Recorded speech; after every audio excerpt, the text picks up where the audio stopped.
તો દોસ્તો ટ્રિપલ એ kitchen channel પર તમારું સ્વાગત છે। આજે આપણે આ વિડીયોની અંદર ક્રિસ્પી અને કરારા ઢોસા બિલકુલ ઇઝી તરીકાથી બતાવીશું। જેમ તમે આગલા વિડીયોમાં જોયું કે આપણે બધી રેસીપી એકદમ સિમ્પલ તરીકાથી બતાવીએ છીએ, તો આપણે સૌથી પહેલાં જે ઢોસાની રેસીપી છે, ઢોસાની જે રોટલી બનાવવાની છે સમજી લો, તો એના માટે આપણે ઓવરનાઇટ પલાળી દઈશું 3 કપ ચોખા, 1 કપ અડદની દાળ। આને આપણે ઓવરનાઇટ પલાળવાની છે। અને પૌવા જે છે એ જ્યારે તમે બનાવવાનું ચાલુ કરો ત્યારે 15-20 મિનિટ પહેલાં પલાળી લેવાના। પૌવા આપણે ઓવરનાઇટ નથી પલાળવાના। તો અહીંયા આગળ આપણું મિશ્રણ રેડી થઈ ગયું છે, તો એને આપણે નાખીશું, ચોખાને સૌથી પહેલાં નાખી દઈશું મિક્સરની અંદર અને થોડું પાણી નાખી દઈશું, જેના કારણે જે છે મિક્સિંગ બરાબર થઈ જાય। તો આને મિક્સ કરી લઈશું અને મિક્સ એને એવું કરવાનું છે કે થોડું લીસું થાય અને બહુ જાડું નહીં ને બહુ પાતળું થાય, તો એનાથી આપણો ઢોસો બિલકુલ ક્રિસ્પી બનશે। તો અહીંયા તમે જોઈ શકો છો કે આ બિલકુલ રેડી થઈ ગયું છે, તો એને આપણે કાઢી લઈશું એક વાસણની અંદર। હવે એના પછી આપણે નાખીશું અડદની દાળ, જે આપણે 1 કપ લીધેલી, જેને ઓવરનાઇટ પલાળેલી, તો એને બી એના પાણી સાથે જ આપણે અંદર નાખી દઈશું અને એને પણ આપણે ગ્રાઇન્ડ કરી લઈશું બરાબર। એ પણ આપણે લીસું થવું જોઈએ, કકરું ના રહેવું જોઈએ। તો આપણે એને પણ બધી નાખી દઈએ છીએ અને સ્લાઇડ પાણી નાખી દઈશું, જેના કારણે મિક્સ બરાબર થઈ જાય, મિક્સરમાં ચોંટે નહીં। મિત્રો, જો ટ્રિપલ એ ચેનલ પર જે પણ નયા હોય પ્લીઝ સબસ્ક્રાઈબ કરવાનું ના ભૂલતા, અને ફેસબુક પર જોતા હોય તો ફોલો કરી લેજો।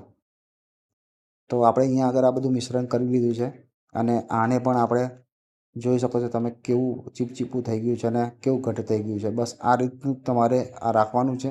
તો આને પણ આપણે એ જ બાઉલમાં કરી લઈશું જેમાં ચોખા કાઢેલા, ત્રણેય મિશ્રણને એકમાં જ ભેગું કરી દઈશું અને આની અંદર જ આપણે પૌવા નાખી દીધેલા, પૌવાને બી મિક્સર આમ જ કરી લેવાનું છે।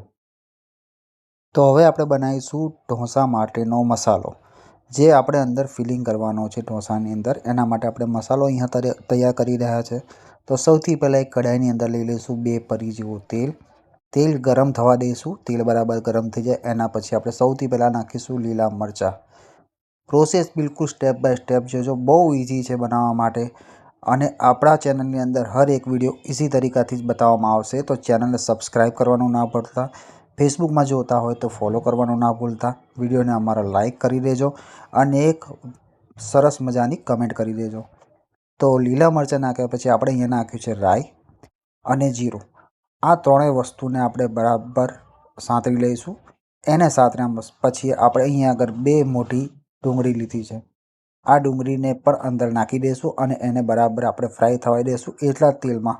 તેલ વધારે નાખવાનું નથી, ડુંગળી થોડીક શેકાય, બ્રાઉન કલર થાય એના પછી આપણે કરીશું આગળની પ્રોસેસ। તો વિડીયોને એન્ડ સુધી જોતા રહેજો।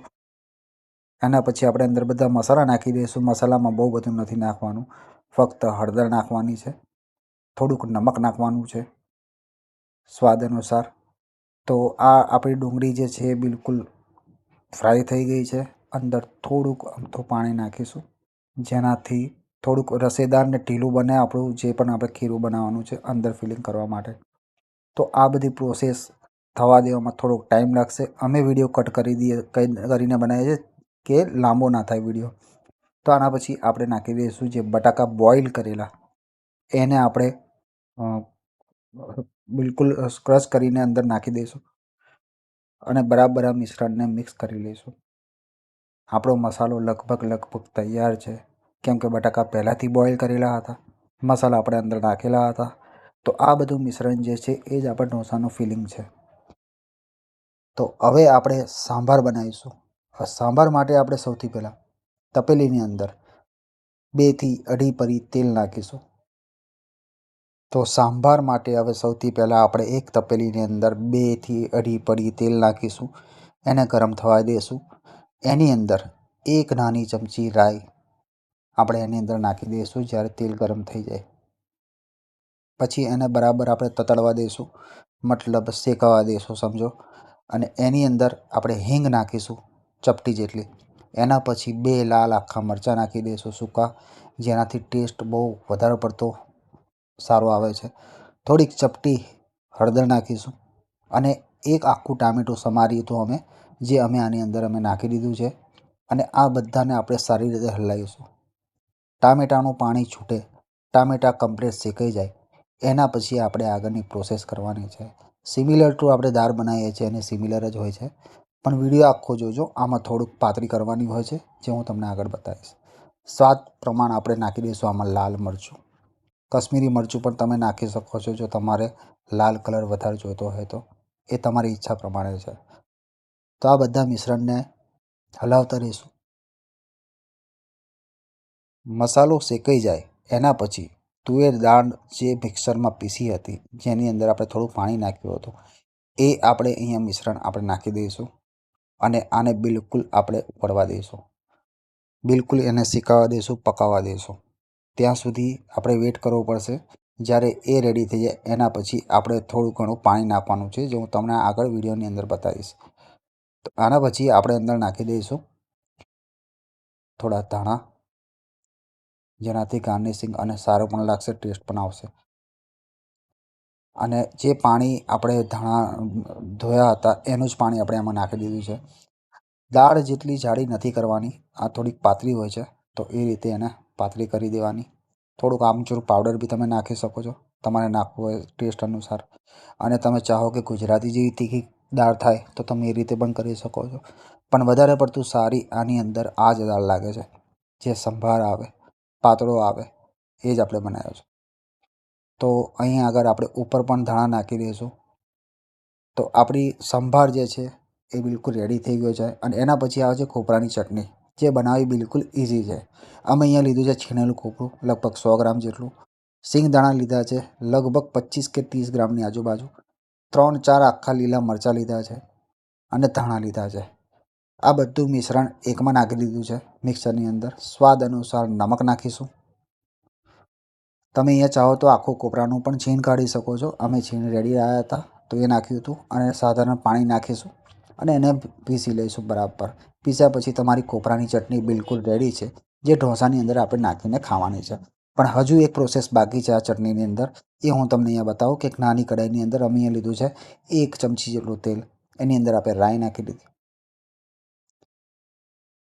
હિંગ નાખી દીધી અને લીલો લીમડો નાખી દીધો, ખાવાનો મીઠો.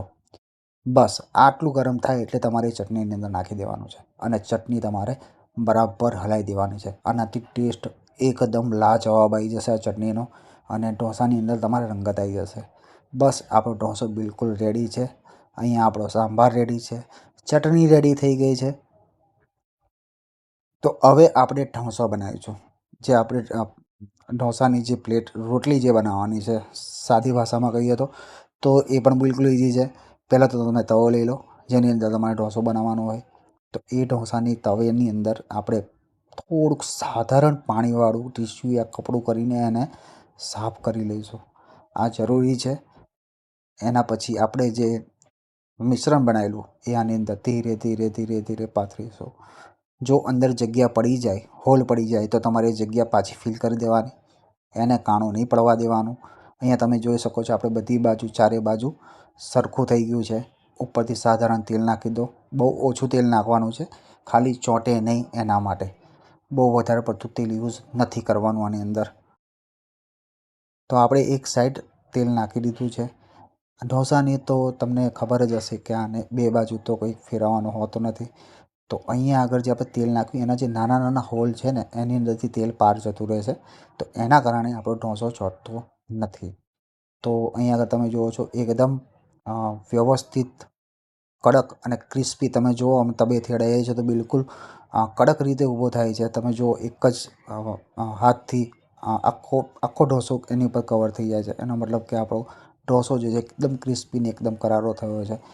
આપણો જે મસાલો, જે ફિલિંગ આપણે રેડી કરી હતી એ આપણે આની અંદર ભરી દઈશું. અને હવે આપણો ઢોસો બિલકુલ રેડી છે, જેના રીતે રોલ કરી દઈશું અને પ્લેટમાં સર્વ કરીશું.